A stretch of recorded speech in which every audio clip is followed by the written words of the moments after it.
Okay, well I finally managed to get the carriage out. It had been dropped so hard that it wedged the carriage down into the guts of the carriage slide. So there are two brackets that hold the carriage in place, one here and one here. The back ones are just guides, so you can leave those in place if ever you need to remove the carriage. But it pushed the carriage down into this slot here, so these have been spread out. I think I can probably get those back in because they are adjustable by the look of it, but we'll have to see if they're bent.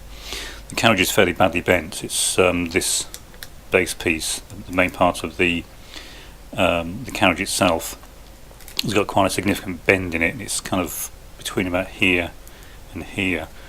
So what I'll have to do is completely strip it down and then try and straighten it out.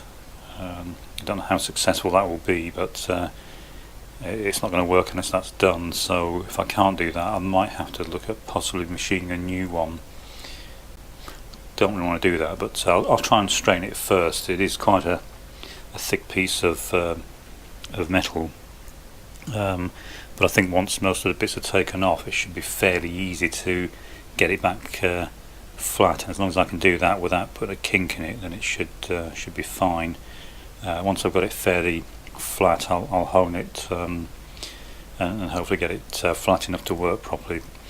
These two faces, this one at the back and the one at the front, do need to be relatively flat because they run on these two bearing surfaces, and if they're not flat, then the carriage is not going to move smoothly.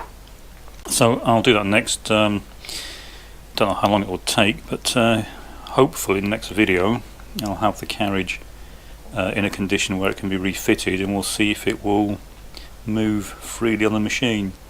The rest of the machine, as you'd expect, is got a lot of stuck levers and rods and things, and also because the base is bent, a lot of it's just jammed up. So once I've got the carriage sorted out, if I can do that, then I'll take the base off and have a go at straightening that out. If I can get those two things done, the carriage and the base, then we stand a good chance of getting it working again.